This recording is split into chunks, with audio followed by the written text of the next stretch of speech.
Assalamualaikum warahmatullahi wabarakatuh. Alhamdulillah rabbil alamin wal 'aqibatu lil muttaqin wa la 'udwana illa 'alal zalimin. Allahumma shalli 'ala hadzal nabiyyil karim sayyidina Muhammad wa 'ala alihi wa ashabihi ajma'in. Allahumma la 'ilma lana illa ma 'allamtana. Allahumma 'allimna ينفعنا وانفعنا بما علمتنا إنك أنت العزيز الحكيم. اللهم اشرح لي صدري ويسر لي أمري واحلل عقدة من لساني يفقه قولي. ربي زدني علما وارزقني فهما. فقال تعالى في كتابه الكريم وهو أصدق القائلين: أعوذ بالله من الشيطان الرجيم. بسم الله الرحمن الرحيم. يا بني إسرائيل اذكروا نعمتي التي أنعمت عليكم وأوفوا بعهدي أوف بعهدكم وإياي فارهبون. وآمنوا بما أنزلت مصدقا لما معكم ولا تكونوا أول كافر به ولا تشتروا بآياتي ثمنا قليلا وإياي فاتقون. ولا تلبسوا الحق بالباطل وتكتموا الحق وأنتم تعلمون. وأقيموا الصلاة وآتوا الزكاة واركعوا مع الراكعين. الحمد لله jemaah dirahmati Allah Subhanahu wa taala. Pada pertemuan subuh yang mulia ini kita akan melanjutkan tafsir surah Al-Baqarah dari ayat 40. Pada pertemuan yang lalu Allah Subhanahu wa taala telah menjelaskan kepada kita nikmat yang diberikan kepada ayahanda kita Nabi Adam alaihissalam adalah nikmat kepada ayah juga merupakan nikmat kepada anak. Bila Allah telah memuliakan Adam alaihissalam, maka maknanya Allah telah memuliakan kita sebagai anak-anak daripada Adam alaihissalam. Kemuliaan Adam alaihissalam ditunjukkan oleh Allah Subhanahu wa taala dengan perintah Allah kepada malaikat, usjudu li Adam, sujudlah kalian kepada Adam, sujud penghormatan sebagai keagungan makhluk Allah Subhanahu wa taala. Maka itu maknanya malaikat sebagai makhluk yang taat kepada Allah pun memberikan penghormatan kepada Adam alaihissalam karena Allah menciptakannya dan dibekalinya dengan ilmu. Wa 'allama Adam al-asma'a kullaha. Allah telah mengajarkan kepada Adam al-asma', nama-nama berbagai bahasa, dan sehingga dengan demikian salah satu kelebihan manusia adalah makhluk yang mampu untuk berkomunikasi dengan baik. Jadi al-asma', nama-nama. Hamba Allah yang dimuliakan setelah penjelasan tentang nikmat-nikmat yang Allah berikan kepada Adam alaihissalam, maka pada ayat 40 ini Allah membicarakan tentang Bani Israel. Ya Bani Israel, ya ini harfun nida. Allah memanggil wahai Bani Israel. Bani artinya anak-anak, keturunan. Israel artinya secara bahasa Abdullah. Ini adalah bahasa yang asalnya bahasa Ajami, tapi kemudian diangkat dalam Al-Quran Al-Karim sehingga makna Israel adalah asalnya Abdullah, hamba Allah. Siapa yang dimaksudkan Israel? Maksudnya adalah Nabi Yaqub alaihissalam. Itulah Israel, Nabi Yaqub alaihissalam. Jadi oleh karena itu, wahai anak-anak keturunan Israel, maknanya keturunan Nabi Yaqub alaihissalam. Wadhkuru ni'mati allati an'amtu 'alaikum. Ingatlah kalian akan nikmatku yang aku telah berikan kepada kalian. Memang jemaah yang dirahmati Allah Subhanahu wa taala, dalam Al-Qur'anul Karim ketika berbicara tentang seseorang, tentang suatu kaum, itu bukan bermakna fokus kepada kaum itu. Al-ibratu bi'umumil lafzi la bi khususis sabab. Jadi pembelajarannya adalah pada keumuman lafaz, bukan hanya kepada asbab, bukan hanya kepada khusus Bani Israel. Ketika bicara tentang Bani Israel, ini juga berbicara tentang kita. Jadi hadapkanlah percakapan ini, hadapkan pembicara ini kepada kita, sehingga kita dapat mengambil pelajaran. Ingatlah, wahai kalian semua yang mendengar ayat ini, begitu. Uzkuru ni'mati allati, akan nikmatku yang telah aku berikan kepada jemaah dirahmati Allah Subhanahu wa taala. Kalau kita rujuk kepada Bani Israel, tentu banyak juga nikmat Allah dan banyak sekali nikmat Allah yang telah diberikan kepada mereka. Diselamatkan mereka dari kejaran Firaun. Allah selamatkan mereka dengan dibawa oleh Musa alaihissalam, dan ketika Musa sampai ke Laut Merah, lalu mereka mengatakan, wahai Musa, di depannya adalah laut, di belakangnya adalah Firaun. Maka Musa mengatakan, janganlah engkau takut, Allah Subhanahu wa taala bersama kita.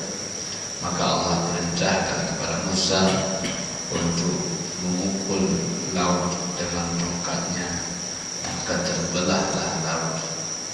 Maka laut yang tadi basah sekarang ada jalan yang seperti jalan biasa. Maka berjalanlah mereka di dalam lautan, kirinya air, kanannya air. Jadi tidak bisa dimasukkan dalam akal bagaimana kita berjalan dalam lautan yang kirinya air, kanannya air, tengah-tengahnya kering. Berjalan mereka melihat air kiri kanan sampai ke seberang. Maka Firaun pun ikuti jalan itu sampai ke seberang dengan Musa dan kaumnya. Maka Firaun sudah berada di tengah laut. Maka Allah Subhanahu wa taala menyambung kembali laut tadi yang kering di tengah-tengah itu. Maka tenggelamlah Firaun dengan segala bala tentaranya. Wa najjaynakum min ali fir'auna yasumunakum su'al 'adzab. Ketika kami selamatkan kalian daripada Firaun dan kami tenggelamkan Firaun dalam lautan, dan kamu semua menyaksikan. Ini nikmat yang Allah berikan kepada kalian. Maka Allah mengatakan, "Uzkuru ni'mati allati." Maka ingatlah nikmatku yang telah aku berikan kepada. Maka jemaah yang dirahmati Allah Subhanahu wa taala, mengingat nikmat Allah Subhanahu wa taala itu menghadirkan orang untuk mensyukuri nikmat. amma bi ni'mati rabbika fahaddis. Adapun terhadap nikmatku maka ceritakanlah, bicarakanlah agar muncul rasa syukur akan nikmat Allah Subhanahu wa ta'ala. An'amtu 'alaikum wa aufu bi ahdi, dan tepatilah dengan sempurna akan janji-janjiku kepadamu. Hendaklah engkau tepati janjiku. Apa janji Allah untuk dilaksanakan? Al-iman wa ta'ah, keimanan mereka akan Allah Subhanahu wa ta'ala dan kepatuhan kepada Allah.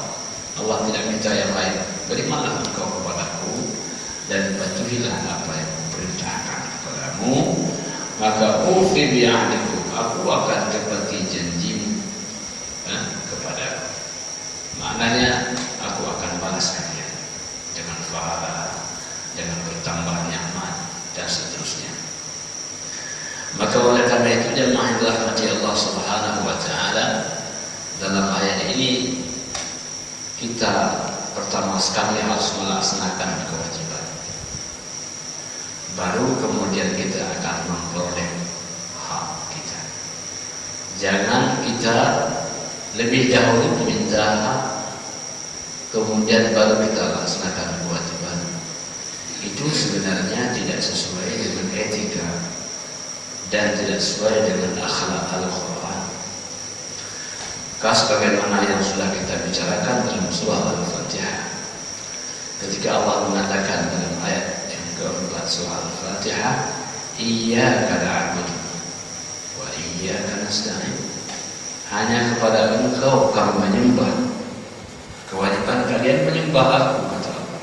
Kemudian wa iyyaka nasta'in, kemudian baru kalian boleh minta kepada aku. Jadi tunjukkan kewajiban dulu, tunjukkan ketaatan dulu, tunjukkan kepatuhan dulu. Nanti nikmat Allah akan datang kepadamu. Nanti bantuan Allah akan datang kepadamu. Jadi bagaimana ibadahmu, bagaimana salatmu yang terbaik, insyaallah Allah pasti akan memberikan nikmat yang luar biasa. Wa may yattaqillaha yaj'al lahu makhraja. Kalau sudah bertakwa kepada Allah, semua jalan-jalan akan dibuka oleh Allah. Jangan mudah-mudahan dalam hidup kita, rezeki kita. Wa iyaya farhabun, dan hanya kepadaku kalian takut. Ini didahulukan objek, hanya kepadaku, bukan kalian takut kepadaku, tapi hanya kepadaku. Didahulukan objek ini yufidu al-hasr, artinya tidak ada yang lain, hanya kepadaku farhabun, kalian takut. Karena takut ini adalah bahagian dari bertakwa kepada Allah. Jadi mulai dari takut itu nanti akan menuju kepada ketakwaan. Maka Ali radhiyallahu anhu ketika mengatakan apa itu takwa, kata beliau, at-taqwa al-khawfu minal jalil. Takwa itu yang pertama takut kepada Allah, takut kepada azabnya. Yang kedua al-qana'atu bil qalil, merasa cukup dengan sedikit yang kita terima dibandingkan dengan orang lain. Nikmat yang kita terima kita bilang sedikit dibandingkan orang lain, tapi al-qana'atu, kita merasa cukup. Yang ketiga al-i'dadu li yaumir rahil, melakukan persiapan untuk hari keberangkatan kita menuju kematian. Nah, itulah di antara makna takwa yang didefinisikan oleh Ali bin Abi Thalib radhiyallahu anhu. Wa iyaya farhabun.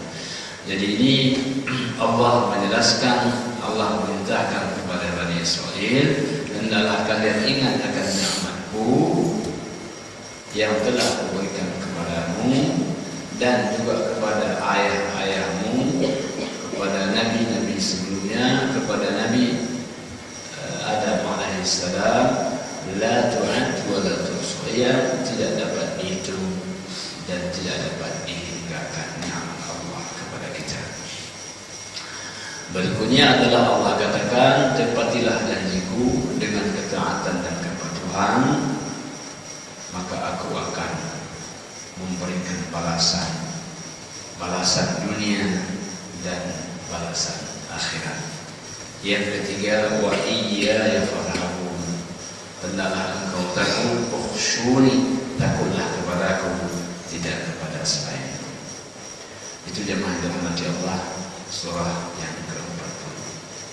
Jadi apa munasabah ayat ini dengan ayat sebelumnya? Setelah Allah menjelaskan nikmat kepada orang tua kita, kepada Nabi Adam alaihissalam, maka itu adalah nikmat bagi kita. Maka dalam ayat ini Allah perintahkan kepada Bani Israil untuk ingat akan nikmat-nikmat itu, akan menghadirkan syukur kepada Allah Subhanahu wa taala.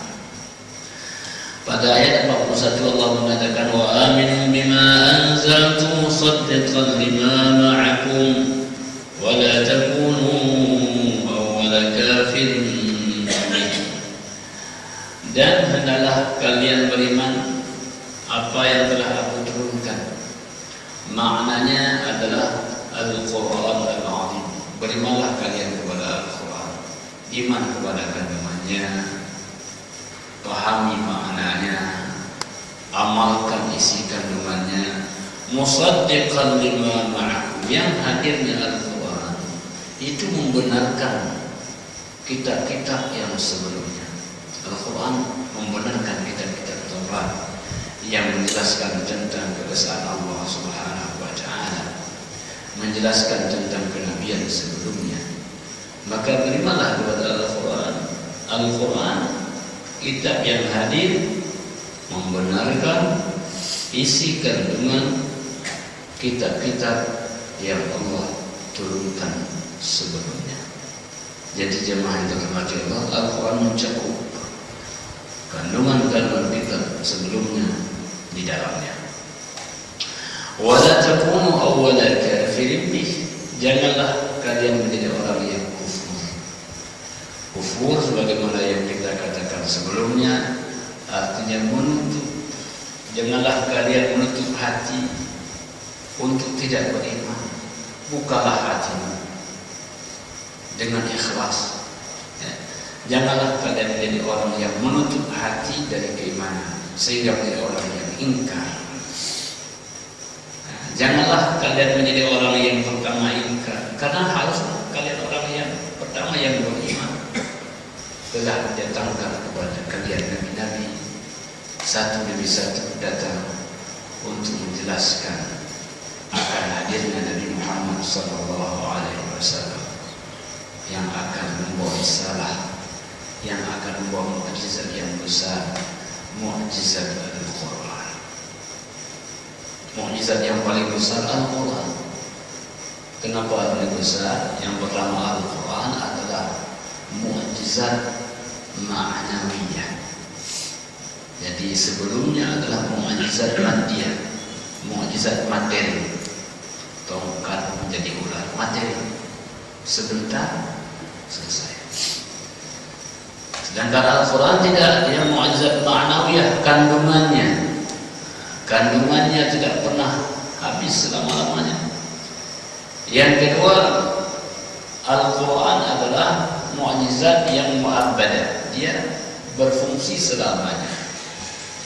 Sedangkan mukjizat yang lain adalah muaqqatah, dia terbatas dengan waktu. Jadi bahwa mukjizat membelah lautan sebentar, kemudian dia akan kembali seperti biasa. Tapi Al-Quran mu'abbadah, selama-lamanya. Kitab yang kita baca, ayat yang kita baca ini diulang-ulang, bukan hari ini, berkali-kali diulang. Esok diulang lagi, lusa diulang lagi. Setiap diulang-ulang itu mengandung dan melahirkan makna-makna yang tidak dilahirkan pada hari ini. Maka Allah mengatakan, "Lau kana al-bahru midadan li kalimati rabbi, lanafida al-bahru qabla an tanfada kalimatu rabbi, walau ji'na bimithlihi madada." andai kata lautan menjadi tinta untuk menguraikan isi kandungan Al-Quran, maka sungguh lautan itu akan kering sebelum uraian ayat-ayat itu selesai. Jadi Al-Quran adalah samudra yang tiada bertepi. Hamba Allah yang dimuliakan, jadi perintah Allah, wala takunu, janganlah kalian menjadi awwala kafirin bih, orang-orang yang pertama mengkufuri ayat-ayat Allah Subhanahu wa taala. Wala tashtaru bi ayati samanan qalila, janganlah kalian menggantikan ayat-ayat, bukti-bukti kebenaran dengan kenikmatan dunia, dengan keuntungan dunia ini. Qalila, yang harganya harga yang sedikit. Jadi Allah ungkapkan dengan kalimat jual beli. Wala tashtaru, janganlah engkau menjual ayat-ayatku thamanan qalila, dengan harga yang sedikit. Ini adalah makna metaforik, makna majaz. Kenapa Allah ungkapkan kalimat jual beli? Karena jual beli itu dia ada orang yang menjual, ada pembeli, ada laba, ada rugi. Maka kalau kau menjual ayatku dengan harga sedikit, kau itu tidak akan mendapatkan laba, thamanan qalila, tidak akan mendapatkan laba. Jadi Allah Subhanahu wa taala menjelaskan bahwa dunia yang fana ini jangan kau tukarkan dengan ayatku yang di sana adalah sumber semua kebahagiaan. Wa iyaya fattaqun, dan hanya kepadakulah kalian bertakwa. Jadi ini sama dengan yang tadi, bahwa kalau yang tadi ya Allah mengatakan wa iyaya farhabun, hanya kepada akulah kalian takut. Di sini hanya kepada akulah kalian bertakwa. Jadi farhabun itu adalah bahagian dari ketakwaan. Hendaklah kalian takut. Jadi awal daripada takwa adalah memiliki rasa takut. Apa itu takwa? Takwa maknanya adalah taqiya yatqa, yang menjaga diri, memelihara diri. Memelihara diri ada dua makna. Yang pertama, menjaga diri dalam kehidupan dunia agar kita selamat. Jadi ada orang mengatakan bahwa orang bertakwa dalam dunia ini dia berhati-hati, berjalan dia hati-hati, dia jaga rambut-rambut, dia makan hati-hati, dia minum hati-hati, dia bekerja hati-hati. Kehati-hatian ini kenapa? Karena memiliki sifat ketakwaan. Adapun orang yang tidak bertakwa, dia makan apa saja, dia minum apa saja, tidak ada sesuatu yang menjaga dia. Sedangkan di akhirat itu dia berhati-hati apa? Agar dia tidak terjatuhkan ke dalam azab api neraka. Jadi kehati-hatian ini menunjukkan sifat ketakwaan kepada Allah Subhanahu wa taala. Ya. Jadi selama kita masih merasa hati-hati, maka itu mengandung makna kita masih memiliki sifat ketakwaan. Wala talbisul haqqa bil batil, janganlah kalian talbis, maknanya tukhallitu, janganlah kalian mencampur adukkan kebenaran yang Allah turunkan dari Al-Quranul Karim, karena kebenaran itu dari Allah. Al-haqqu min rabbika fala takunanna minal mumtarin, kebenaran itu dari Allah, janganlah kalian menjadi orang yang ragu. Apabila Al-Quran sudah mengatakan demikian, maka janganlah kalian ragu. Jangan kau campur dengan hal-hal yang lain. Jadi di sini maknanya bahwa ketika labisa yalbasu ini menyamarkan sesuatu.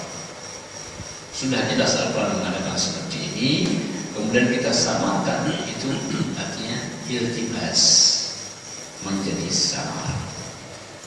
Jadi kebenaran itu sangat jelas, dan manusia tidak boleh berada pada titik keraguan, tidak boleh. Kita harus jelas pada titik kebenaran yang telah ditetapkan oleh Allah Maka jemaah yang dirahmati Allah Subhanahu wa taala, itulah sebabnya hatta dalam ibadah kita tidak boleh berada pada titik kesamaran, ragu-ragu. Takbirkah, pada jumlah rakaatkah, wudu'kah, ada kaedah-kaedah yang membebaskan kita dari keraguan. Nabi mengatakan, "Da'ma yuribuka ila ma la yuribuka." Tinggalkan yang kamu ragu, pindah kepada yang tidak ragu. Jadi mesti, kalau kita masih ragu, cari agar hilang keraguan itu. Misalnya orang ke masjid sudah wudu belum? Ragu. Tadi bapak sudah pernah wudu? Pernah, tapi apa sudah tadi keluar ini? Itu ada kaidah. Al-aslu baqa'u ma kana ala ma kana. Dasar sesuatu adalah sesuai pada awalnya. Kalau awal ada wudu, berarti itu tetap ada wudu. Karena tadi keluar angin itu karena, berarti kita kembalikan kepada dasar. Dasar kita sudah pernah berwudu, maka tetap berlaku kaidah dasar itu. Jamaah dirahmati Allah Subhanahu wa taala. Jadi Allah mengatakan, wala talbisul haqqa bil batil. Janganlah engkau campur-adukkan kebenaran yang turun dari Allah Subhanahu wa taala dengan kebatilan yang engkau buat, yang engkau campurkan dengan hal-hal yang engkau lakukan yang tidak benar. Wa taktumul haqqa, dan kalian kemudian menyembunyikan kebenaran itu. Apa kebenaran yang dimaksudkan? Kebenaran yang dimaksudkan adalah kehadiran baginda sallallahu alaihi wasallam, sifat-sifat Nabi. Jadi mereka sudah sangat paham bagaimana sifat Nabi, kapan lahir Nabi, di mana khatamul nubuwah. Jadi mereka sangat yakin akan hal tersebut. Janganlah ini disembunyikan, jelaskan, karena itulah sifat baginda Rasulullah sallallahu alaihi wasallam. Jadi jemaah yang dirahmati Allah Subhanahu wa taala, Allah menjelaskan wa taktumul haqqa, sementara kalian menyembunyikan al-haq, kehadiran baginda Rasulullah sallallahu alaihi wasallam. Wa antum ta'lamun, dan sementara kalian mengetahui kebenaran itu dari Allah Subhanahu wa taala. Allah mengatakan, wa aqimus salata wa atuz zakah, dan dirikanlah salat dan tunaikanlah zakat, warka'u ma'ar raki'in, dan rukuklah bersama orang-orang yang rukuk. Aqimus salat, jemaah yang dirahmati Allah Subhanahu wa taala. Perintah dalam Al-Qur'anul Karim ketika diperintahkan salat sering sekali disandingkan dengan perintah untuk menunaikan zakat. Aqimus salat, kalimat aqimus salat, aqama yuqimu iqamatan, artinya tegak. Tegakkanlah salat. Maknanya adalah al-mudawamah 'ala salat, senantiasa orang mendirikan salat. Salat tidak dikerjakan sekali dua kali, itu namanya tidak al-mudawamah. Tapi ketika dikatakan iqamah, dia senantiasa, selalu dikerjakan. Maka ketika kita bilang istiqamah, itu maknanya apa? Senantiasa kita melaksanakannya. Istiqamah itu dalam bahasa kita disebut dengan konsisten. Istiqamah. Iqamatus shalah maknanya terus melaksanakan salat, tidak pernah menghentikan atau berhenti melaksanakan salat. Wa aqimus shalah, tegakkanlah salat.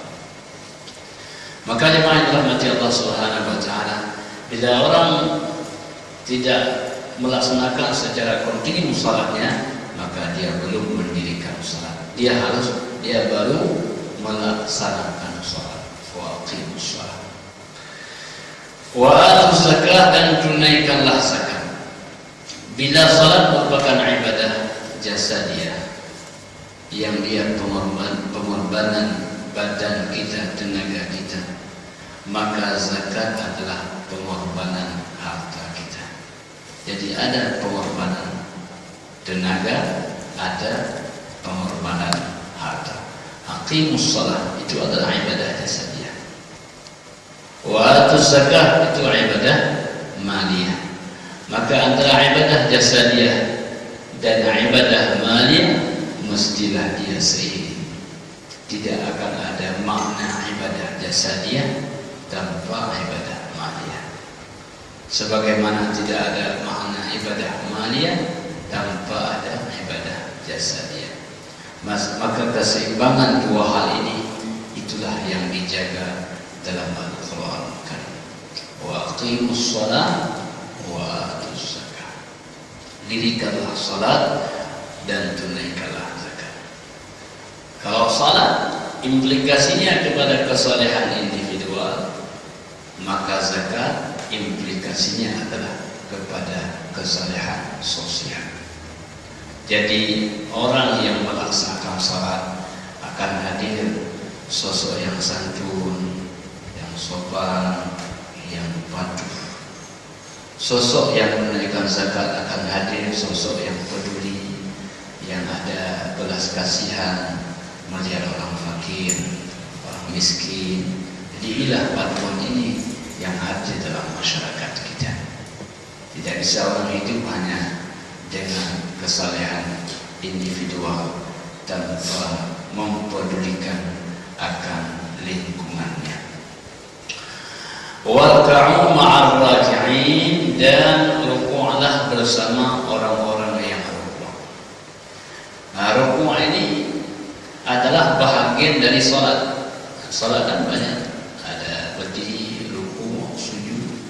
Ini dalam kaidah bahasa Arab ada disebut zikrul juz' wa yuradu bil kull, menyebutkan sebahagian tapi maknanya keseluruhan. Menyebutkan bahagian salat, rukuk bahagian salat, tapi yang dimaksudkan adalah salat secara keseluruhan. Warka'u ma'ar raka'in, rukuklah bersama orang-orang rukuk, salatlah bersama orang-orang yang salat. Itu maknanya. Apa makna salat bersama orang-orang yang salat? Hendaklah kalian melaksanakan salat secara berjamaah.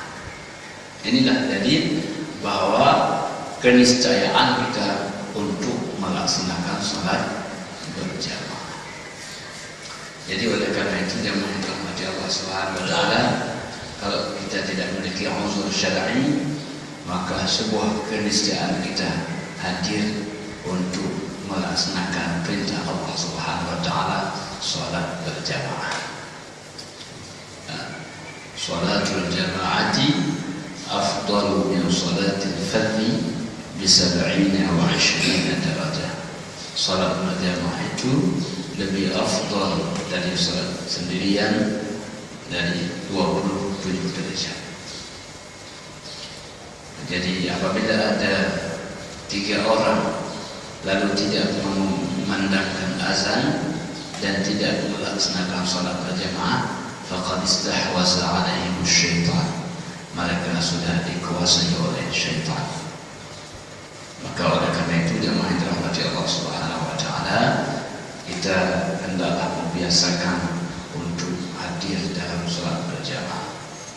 Dan ada sebuah riwayat bahwa Nabi SAW pernah berkeinginan untuk menyuruh salah seorang untuk menjadi imam, dan kemudian beliau akan melihat siapa orang yang tidak melaksanakan salat, lalu beliau akan membakar rumah mereka. Jadi ini maknanya betapa penting esensi salat secara berjamaah. Bapak yang memuliakan, wa aqimus salat, dan dirikanlah salat, wa atuz zakah, tunaikanlah zakat.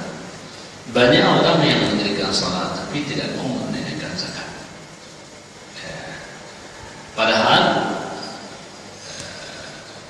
apabila kita lihat pada ayat ini, kewajiban salat dan zakat itu ia adalah sejajar. Seolah-olah Allah mengatakan tidak sah salat tanpa zakat. Jadi oleh karena itu jemaah yang dirahmati Allah Subhanahu wa taala, zakat bahagian bila penting. Salat mewakili semua ibadah-ibadah badaniyah, zakat mewakili semua ibadah-ibadah yang bersifat maliyah atau yang bersifat harta. Allah yang memuliakan, jadi ini beberapa poin-poin tentang kewajiban mendirikan salat dan menunaikan zakat. Kita lanjutkan kepada ayat selanjutnya, ayat 44. Allah mengatakan, Atamuruna an-nasa bil birri wa tansawna anfusakum wa antum tatluna al-kitaba afala ta'qilun. Jemaah yang dirahmati Allah Subhanahu wa taala, setelah Allah menjelaskan perintah melaksanakan salat, menunaikan zakat dan melaksanakan salat berjamaah, dan itu merupakan sebuah anjuran kepada setiap manusia. Lalu pada ayat ini Allah menjelaskan tentang bagaimana perilaku sebahagian ulama-ulama Yahudi yang mereka memerintahkan kepada kebaikan, tapi mereka tidak mengamalkan kebaikan itu. Allah mengatakan, atamuruna an-nasa, apakah kalian memerintahkan manusia bil birri, untuk melaksanakan kebaikan. Al-bir itu maknanya adalah semua kebaikan. Sebagaimana yang pernah kita jelaskan bahwa al-bir itu seakar dengan al-bur, seakar dengan al-bar. Al-bir kebaikan. Kebaikan itu manfaatnya seperti al-bar. Al-bar adalah daratan. Pentingnya kebaikan bagi seorang manusia sama dengan pentingnya daratan untuk tempat kita tinggal. Al-bar itu seakar dengan al-bur. Al-bur adalah gandum, makanan. Pentingnya al-bir kebaikan bagi kita sama dengan pentingnya makanan dalam kehidupan kita. Jadi orang yang tidak pernah berbuat kebaikan menjadi orang yang lapar akan kehidupannya, tidak akan bisa hidup. Jadi, apakah kalian merintahkan manusia untuk berbuat kebaikan? Wa tansawna anfusakum, sementara kalian melupakan dirimu. Artinya, kalian sendiri tidak mengamalkan apa yang kalian perintahkan. Jadi, kita yang mengajak manusia berbuat baik, kita yang mengajak manusia berbuat taat, apakah kita terajak dengan perintah kita? Maka jemaah yang dirahmati Allah Subhanahu wa taala, dalam hadis dikatakan, al-birru la yabla wal dhanbu la yunsa. Kebaikan tidak pernah akan hancur dan kemaksiatan tidak pernah terlupakan. Kebaikan sedikit apapun, satu kipas angin yang kita sedekahkan, apakah dia akan hancur? Tidak. Boleh jadi kipas angin hancur, tapi kebaikan mensedekahkan kipas angin tidak pernah akan hancur. Dan kemaksiatan tidak pernah akan terlupakan. Kemaksiatan kita sekecil apapun, walaupun orang sudah lupa, tapi Allah tidak pernah lupa akan kemaksiatan kita. Jadi jemaah yang dirahmati Allah Subhanahu wa taala, atamuruna an-nasa, apakah kalian, pertanyaan itu untuk menunjukkan sebuah penghinaan orang-orang yang menyuruh pada kebaikan dan dia tidak melaksanakan kebaikan itu.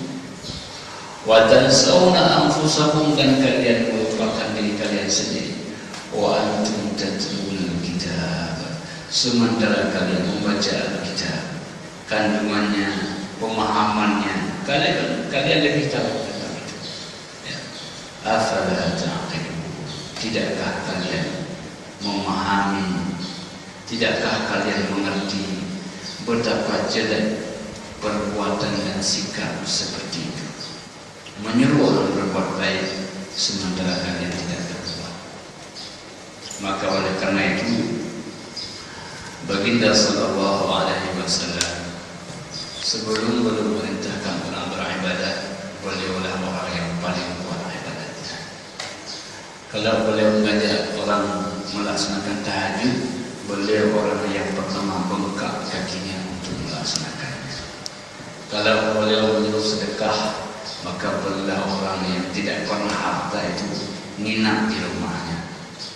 Jadi inilah perintah yang akan mujarab. Perintah yang mujarab itu apa? Sebelum kita mengajak, kita sudah duluan memberikan contoh yang terbaik. Jadi ayat ini menghantarkan kita kepada bagaimana kita memberikan contoh, ya. Sebelum kita mengajak, maka kita lah yang pertama untuk memberikan contoh teladan dan mengamalkan ajakan tersebut. Jemaah yang dirahmati Allah Subhanahu wa taala, mungkin sampai ayat 44 ini kita padai insyaallah, dan mungkin sebelum kita akhiri ada hal mungkin yang perlu kita diskusikan. Fadhal Ustaz Al-Wahda. Fadhal Pak.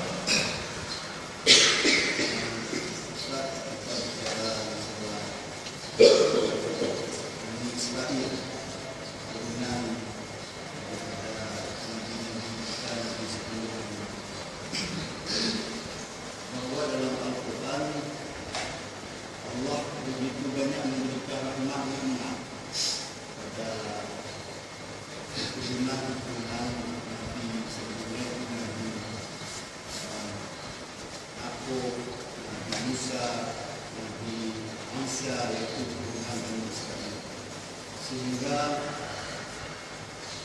diceritakan makanan dari surga pun ketika mereka minta itu. Begitu Allah sayang, begitu diberikan banyak nikmat. Tetapi kenapa di akhirnya Allah menentukan, mentakdirkan mereka itu ingkar kepada Allah, sehingga membuat kewibawaan Nabi-Nabi itu diruntuhkan oleh anak dan keturunannya.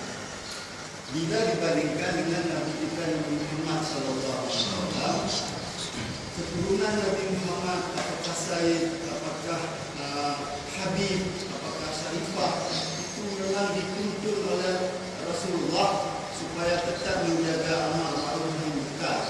Bahkan hal-hal yang memang kadang-kadang bagi orang lain halal, tetapi Rasulullah perintahkan haramkan. Apakah zakat, apakah infak, sedekah, itu diharamkan bagi keturunan-keturunannya supaya bisa menjaga marwah, menjaga harga diri Nabi Muhammad tidak difitnah sampai di akhir zaman. Keturunan Nabi Muhammad itu keturunan yang baik. Ini walaupun mungkin di akhir perlu juga kita pertanyakan satu dua yang apakah benar keturunan Nabi Muhammad SAW. Nah, oleh karena itu, kenapa Ustaz? Bani Israel ini yang dituntun dari berbagai banyak nabi-nabi, tapi mereka ditentukan menjadi kaum yang kufur, yang ingkar. Ini bagaimana kita? Jadi sebenarnya nikmat itu dia selalu berpotensi azab. Semakin banyak diberikan nikmat, maka dia linear dengan kemungkinan azab. Karena tidak semua orang ketika diberikan nikmat itu dia dapat merespon dengan mensyukuri nikmat-nikmat tersebut. Maka apabila kita lihat bagaimana nikmat-nikmat Allah Subhanahu wa taala sebagai contoh, ketika mereka sudah selamat daripada Firaun menyeberang ke sebelatan Lautan Merah, maka mereka melihat ada orang yang menyembah berhala. Mereka mengatakan, Musa, tidakkah kau bikin kami Tuhan seperti mereka? Baru saja lewat, mereka selamat dari kejaran Firaun, menyeberang. Di sebelah sana harusnya mereka kan sujud syukur. Harusnya mereka mengucapkan alhamdulillah. Harusnya mereka sangat luar biasa berterima kasih kepada Allah. Tapi sebenarnya lihat orang sedang menyembah berhala, mereka, wahai Musa, buatlah Tuhan seperti mereka. Musa mengatakan, hai kalian orang-orang yang tidak berfikir bagaimana Allah telah menyelamatkan kalian. Jadi inilah yang dalam konteks ini Allah memberi memberikan kita sarana-sarana yang kesemuanya Allah tidak paksakan kepada kita menjadi orang yang kufur atau orang yang syukur. Dalam konteks ini kita harus baca dua sisi. Yang pertama sisi manusianya, la ikraha fid-din qad tabayyana ar-rusydu minal ghayy. Allah tidak memaksa orang untuk beragama semua. Faman syaa'a falyu'min wa man syaa'a falyakfur. Yang beriman berimanlah, yang berkufur kufurlah. Allah berikan dua jalan. Jadi Allah tidak akan paksa manusia untuk beriman atau untuk tidak akan Allah paksakan. Tapi Allah berikan sarana mereka. Apa sarana? Allah berikan hati kepada mereka. Allah berikan nabi kepada mereka. Allah berikan wahyu lewat nabinya agar itu menjadi sebuah pemikiran. Semoga mereka mendapatkan hidayah. Tapi kemudian apabila ada mereka yang kufur kepada Allah Subhanahu wa taala, itu adalah harus dibaca sebagai pilihan-pilihan. Itu bukan keterpaksaan, tapi itu adalah pilihan-pilihan yang mereka yang pilih, bukan Allah yang pilih. Hari ini ada azan, itu pilihan. Orang mau datang tak datang, itu pilihan. Mau datang pilihan, tak datang juga pilihan. Jadi oleh karena itu disinilah konteks bahwa iman dan kufur itu sebagai sisi manusianya adalah pilihan. Memang kalau merunut kepada semua ciptaan ini ditentukan oleh Allah Subhanahu wa taala.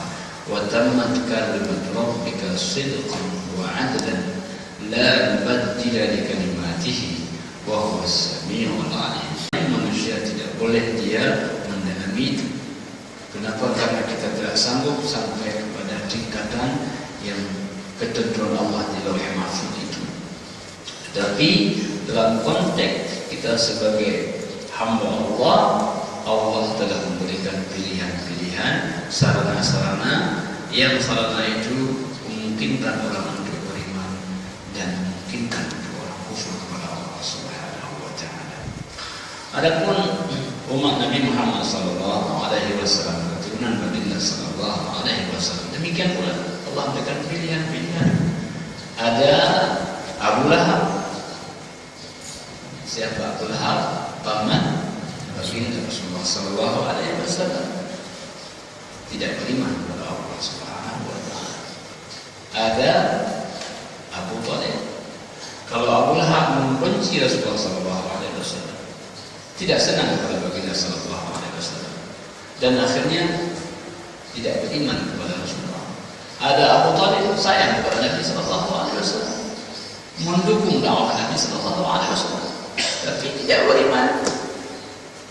Yang buat Nabi bersedih hati karena beliau begitu dekat dengan Nabi, begitu mendukung dakwah beliau, tapi di ujung kehidupan beliau tidak mengucapkan kalimat la ilaha illallah.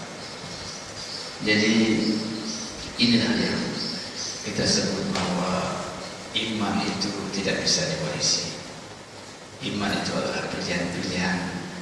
Yang pertama ada usaha, yang kedua baru hidayah. Usaha poin yang pertama, hidayah poin berikutnya. Bagaimana Allah mau memberikan hidayah sementara orang yang akan diberikan ini menghindarkan hidayah itu?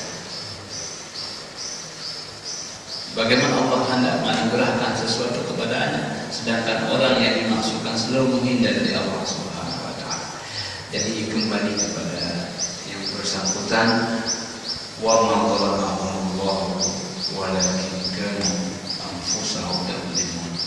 Allah tidak pernah zalim kepada hamba-Nya, tapi hamba-lah yang mereka zalim kepada diri mereka sendiri. Jadi Allah sayang kepada hamba. Bukti sayang Allah tidak memberikan kesempatan taubat. Selama masih ada nyawa, hayat di kandung badan, walaupun detik-detik terakhir, Allah akan menerima taubatnya dan mentara min dambi kama pada orang tidak pernah berbuat dosa. Bayangkan orang dapat taubat 1 hari sebelum meninggal, itu kemarin tak pernah berbuat dosa. Nah itu kan bukti bagaimana Allah sayang kepada hamba.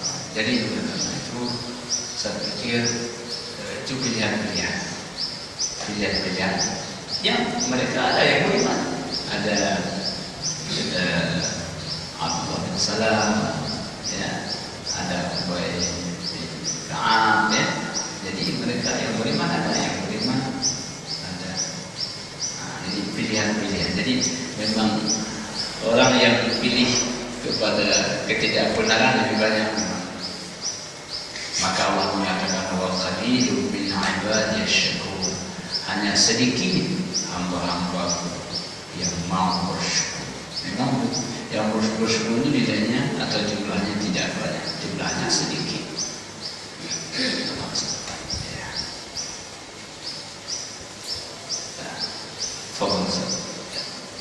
Tadi disebutkan bahwa Al-Quran telah membenarkan semua kesaksian yang berkali. Tapi kenyataannya umat Nabi Muhammad dan umat Nabi saling berselisih. Sehingga bagaimana letak musuh-musuh tadi? Sehingga saya merasa musuh berarti. Sebenarnya apabila semua kembali kepada kitab Allah, tidak mungkin berselisih. Karena dia berangkat dari sumber yang sama.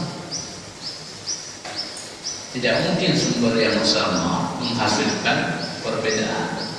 Tidak mungkin.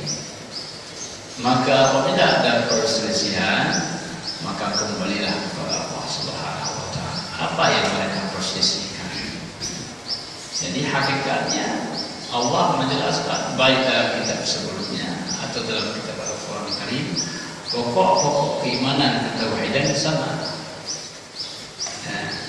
La ilaha illallah. Kalau sebelumnya Nabi siapa? Kalau pada Musa Rasulullah. Kalau sekarang setelah datang Rasulullah, Muhammad Rasulullah.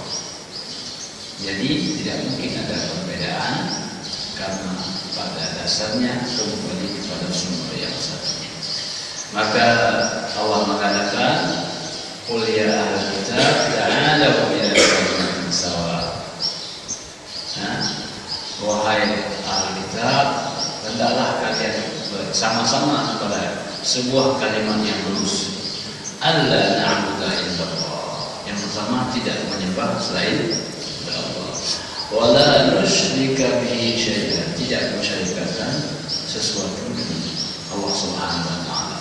Wala yattakhidhu ba'duna ba'dan arbaba min dunillah. Tidaklah menjadikan sebahagian terhadap sebahagian yang lain sebagai Tuhan. Wa in tawallaw, kalau kalian tidak mau, faqulu asyhadu bi anna muslimun. Katakanlah kami orang yang menyerahkan diri kepada Allah Subhanahu wa Ta'ala. Jadi perbedaan itu bila sudah masuk kepada ranah logika akal manusia. Kalau sudah akal manusia yang sudah berperan, maka muncullah perbedaan-perbedaan. Tapi ketika sumber wahyu yang kita bicarakan, tidak mungkin ada perbedaan. Kebenaran dari Allah, Rasul dari Allah. Mana mungkin satu Rasul berbeda dengan Rasul yang lain penjelasannya. Jadi apalagi aspek-aspek keimanan. Kalau aspek ibadah tentu berbeda aspek. Karena aspek-aspek syariah itu sangat terkait dan terikat dengan waktu. Misalnya Adam alaihissalam tidak ada orang maka boleh kawin dengan adik. Nah, sekarang sudah beda zamannya, tapi aspek-aspek ketauhidan tetap sama. Jadi bila kembali kepada Allah, kembali kepada hakikat yang Allah turunkan, tidak akan berbeda. Jadi itu saja. Tapi dia dilarang mengerjakan. Gimana? Dia dilarang mengerjakan. Begini, sebenarnya tidak ada larangan. Karena pada konteks itu kan Al-Quran mengatakan lakum dinukum waliyadin. Bagimu agamamu, bagiku agama. La ikraha fiddin. Tidak ada pemaksaan dalam agama. Cuma aturan-aturan, regulasi-regulasi untuk membuat adanya keteraturan-keteraturan. Jadi kebebasan dalam beribadah sesuatu yang mutlak, ditentukan dalam Al-Quran. La ikraha fiddin, tidak boleh memaksa untuk sebuah agama. Dan demikian pula pada surah Al-Kafir, pada masa jahiliyah dahulu, waktu nabi-nabi awal berdakwah, mereka mengatakan Muhammad, pada hari Jumat nanti kita beribadah pada rumah ibadahmu, pada hari Sabtu rumah ibadah kami. Bagaimana? Maka Allah turunkan, qul ya ayyuhal kafirun la a'budu ma ta'budun. Ujungnya lakum dinukum waliyadin, bagimu agama, bagiku agama. Biarlah masing-masing beribadah sesuai dengan keyakinan. Karena keyakinan tidak bisa dipaksakan, dia sesuatu yang melekat pada hati nurani masing-masing. Dipaksakan secara lisan, tapi hati akan berkata lain. Itu hidayah dari Allah Subhanahu wa Ta'ala. Jadi hakikatnya tidak ada perbedaan bila kita kembali kepada sumber yang satu, yaitu kepada Allah Subhanahu wa Ta'ala.